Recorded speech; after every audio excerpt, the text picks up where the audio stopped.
The last has not been heard concerning the Wike RU feud. Reacting to accusations by a group, Jengba Development Association Benue State Governor Samuel Ortom yesterday dismissed insinuations that he was in support of the removal of the national chairman of the People's Democratic Party, PDP, Dr. Yacha Ayi, said it's impossible for him to advocate the removal of someone who helped to appoint.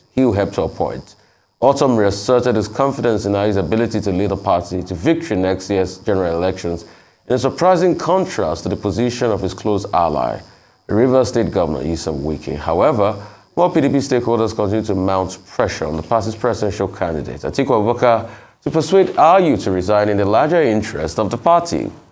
Ortom's position directly contradicts that of the group he belongs to in the PDP, the camp of the Rivers State Governor Nyesom Wike.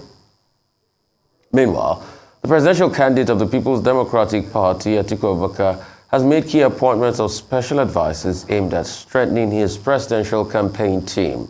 The appointees are former Senate President Dr. Bukola Saraki as special envoy to the presidential candidate and Senator Pius Ayim as special advisor. Also appointed as special advisor to the candidate are former Governor of Kano State, Senator Ibrahim Shekarau, former Governor of Ortom State, Prince Olagunsoye Oyinlola, and Senator Ehige Ozamere. The National Chairman of the People's Democratic Party, Uche Secondus, was also appointed as technical advisor to the presidential candidate. A lot to talk about this morning. Absolutely. I mean, a lot to talk about is politics. Politics is in there. Yeah. And as far as the PDP internal wranglings is concerned, we'll find a lot of this. I have a feeling, though, that from tomorrow, when the campaigns finally start, there will be adjustments here and there. You know, the tone will change slightly because they will be busy. They will get busy. And once you are on the roll, complaints will reduce. But then this is what you will get at this point. Wike has become a problem. If he doesn't change his stance, Atiku will have to proceed without him, or to at least pretend that, yeah, no, I'm not fighting him. But then I've got people, I've got key PDP members. This is what he has done, with Bukola Saraki, with Uche Secondus. Practically anybody that has something against Wike, or might not be in the good books of Wike, or is interested in not working with Wike, Atiku will good for them. And that's what we have seen in Benue. That's what we're seeing in Rivers.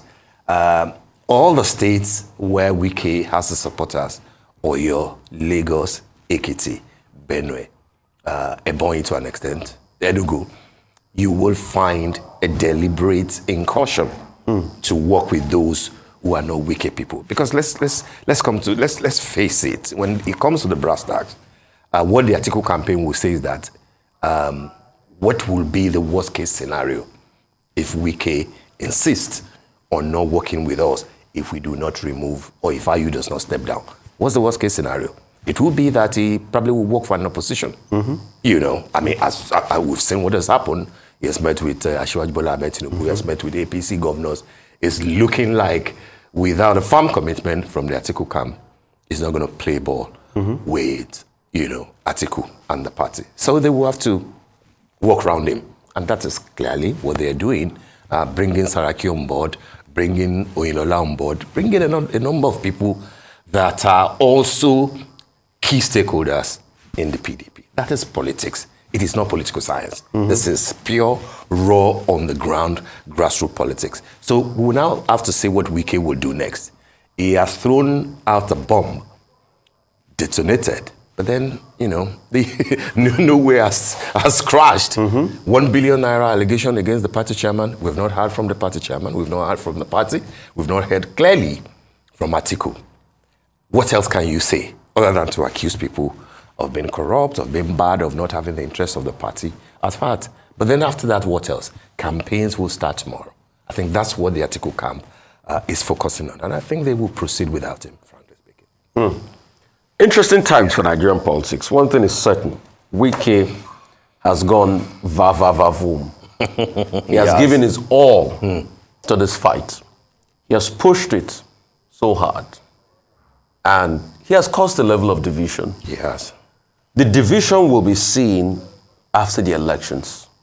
That's right. The division will be seen as a result of the outcome of the presidential elections in Rivers, will the PDP win a great part of its vote pool in Rivers State or not? Without Wike's support. Without Wike. Will they patch up things? Because it's still a long time. 24 hours is a long time in politics. And as it is, they are still talking. They talked in London before Wike started his commissioning projects, where he exposed more and talked about billions, fraud allegation and all of that.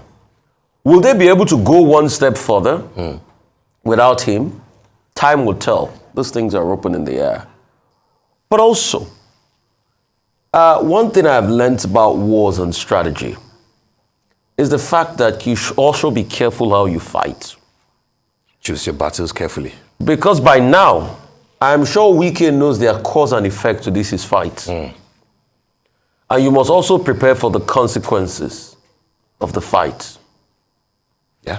Could this statement, that the CPS attributed, Nathaniel Yu attributed to the governor in the reportage I saw about Ortom says it's got nothing with Wike, could it be part of the consequence of the fight?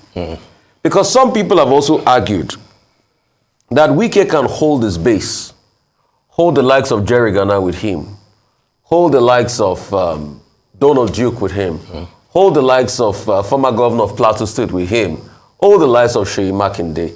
But the question is, how long can you hold them for? That's right. In science, there's something called tensile strength.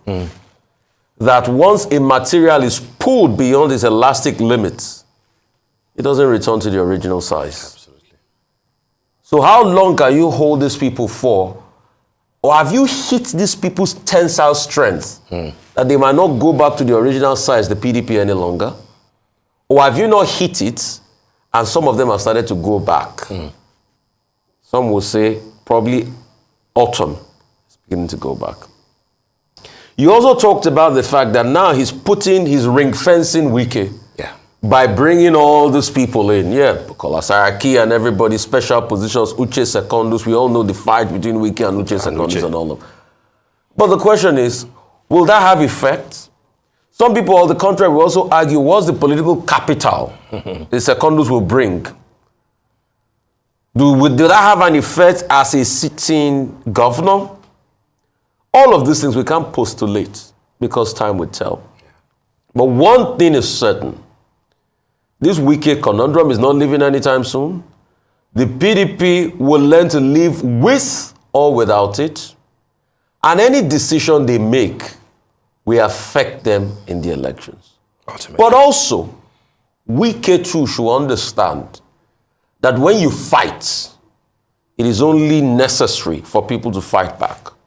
Isaac Newton said in his second law of motion, action and reaction are equal or opposites.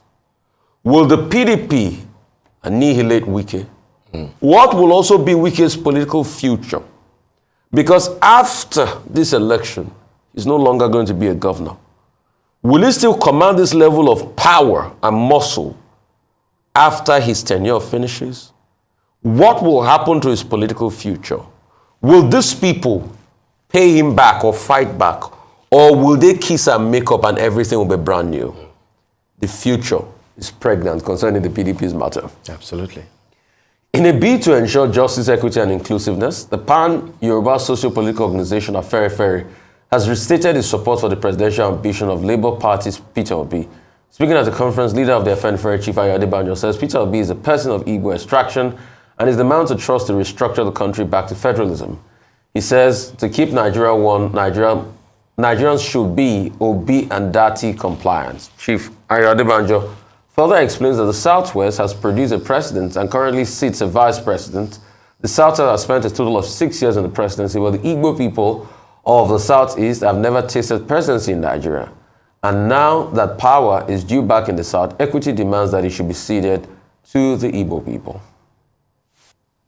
The current president is a Fulani from the Northwest, and by virtue of the zoning arrangement that has governed Nigeria since 1999, power is supposed to return to the South imminently. The Southwest, as I have pointed out, has produced a president and currently sits as VP. The South House has spent a total of 6 years in the presidency. But the Igbo people of the Southeast have never tasted presidency in Nigeria. And now the power is due back in the South. Equity demands that it be ceded to the Igbo. We cannot continue to demand that the Igbo people remain in Nigeria while we at the same time continue to brutally marginalize and exclude them from the power dynamic. Peter Obi is the person of Igbo extraction that the Federal has decided to support and to back. He is the man we trust to restructure the country back to federalism on the assumption of office.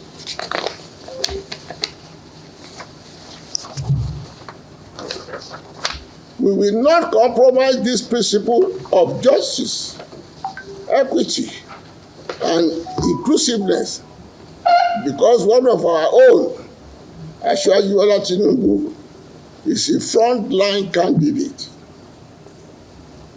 It is on this principle we condemn the PDP for sponsoring Atiku Abubakar, a northern Fulani Muslim, to succeed General Muhammad Buhari, another Fulani Muslim who will soon complete 8 years of uneventful and disastrous rule.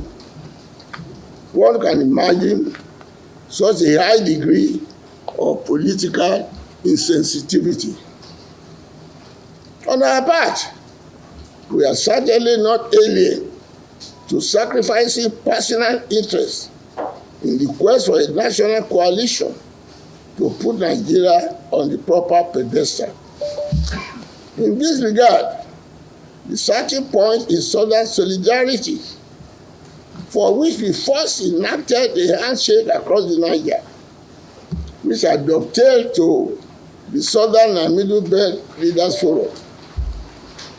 We enjoined the labor movement, students, youth organizations, women associations, and every institution whose foundation is built on fairness and justice to join hands in this task of enthroning a democratic government by supporting Peter Obi.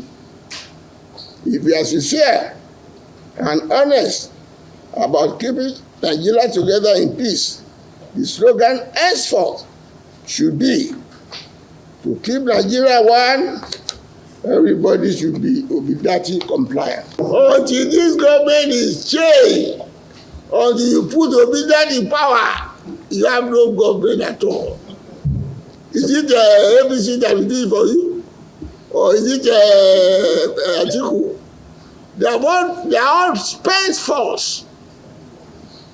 And they all rely on the fact that they know how to read the election. But we are waiting for them. This government must be changed. Wow. 94-year-old Pa Ayo Adebanjo, they're going strong. That's right. This legitimacy thing is a gift. Well, your take on this? It is.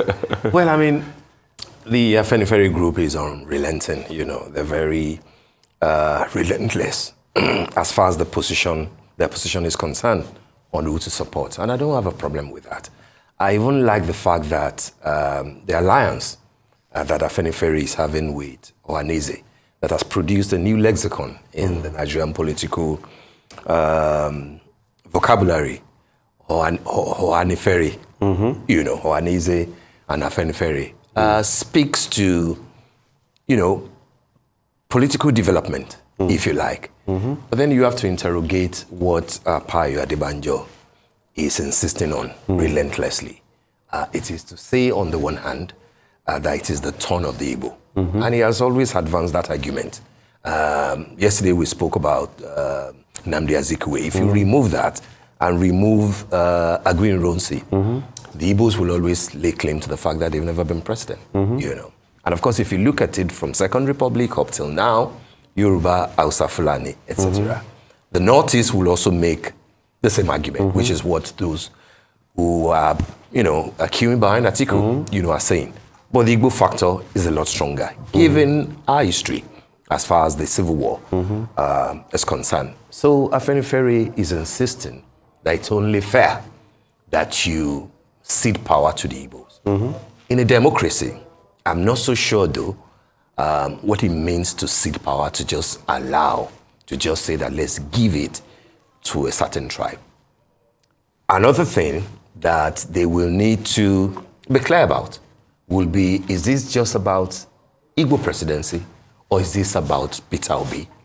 Or should we just accept that Peter Obi fits the bill and he happens to be Igbo? Where then does that place Afenifere as a socio-cultural group for the Yoruba? Which Yoruba are they speaking for? Is it in Lagos? Is it in Ondo? Is it in Ekiti? What class of the Yoruba are the youth involved?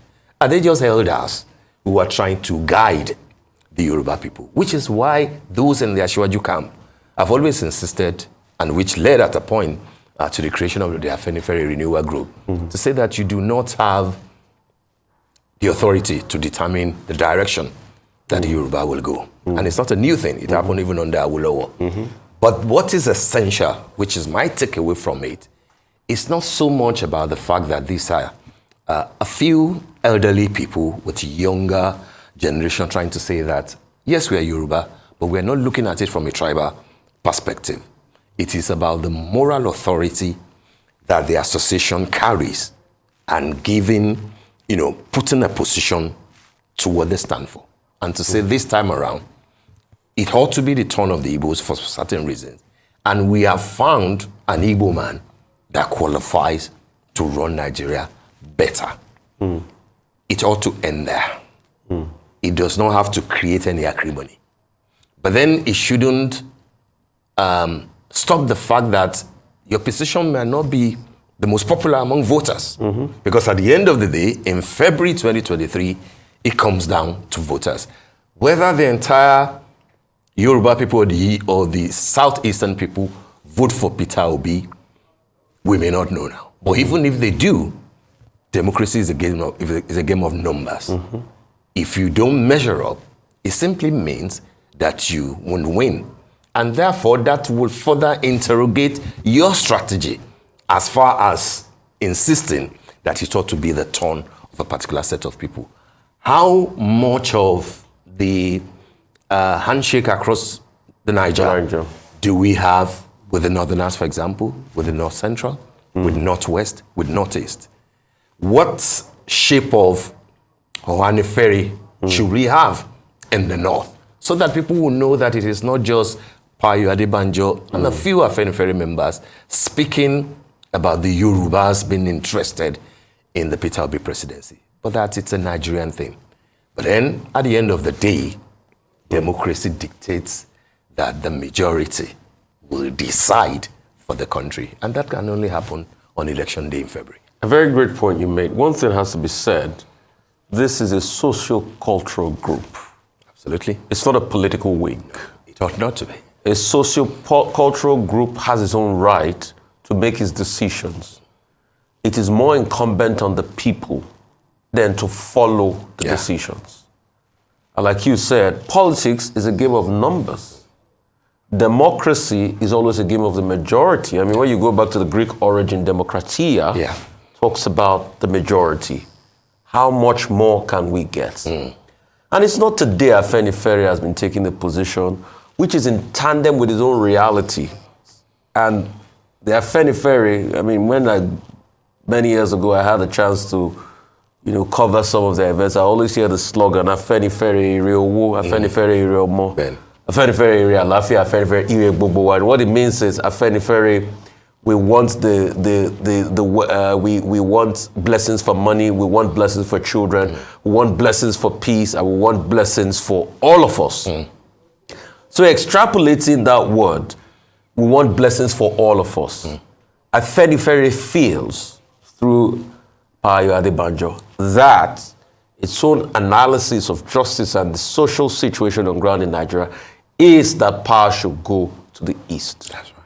And when you look at their own calculation and their argument, it rings true. And we've always done this for a level of inclusion. I keep taking us back to 79 elections.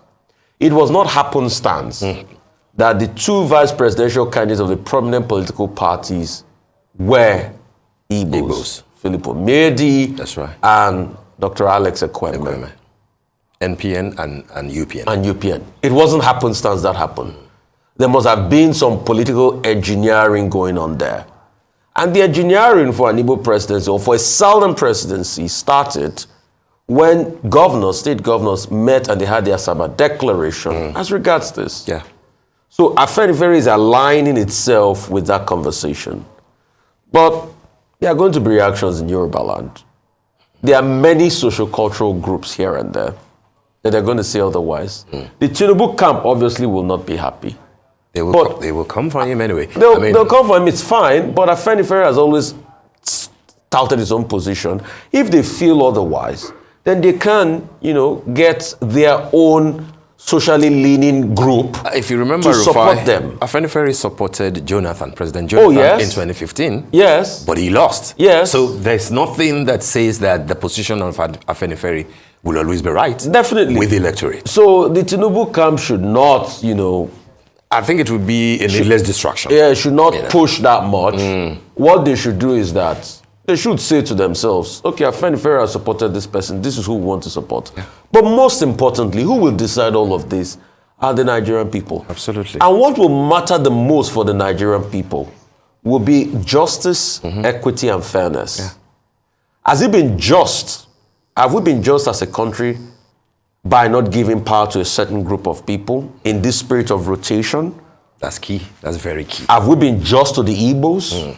Those are the questions we should ask. Those are important questions. Because in 2015, I remembered how the North to push this argument for justice. And one of the reasons why a lot of people let down Goodluck Jonathan was before they felt that he was using the slot of the North. So can the Igbos too make that argument? And let's see how all of these arguments are curated and put to the people, and the people will make their decision on the ballot. But most importantly, the power is in your hands. Absolutely. So please go vote in 2023. That's all the news headlines.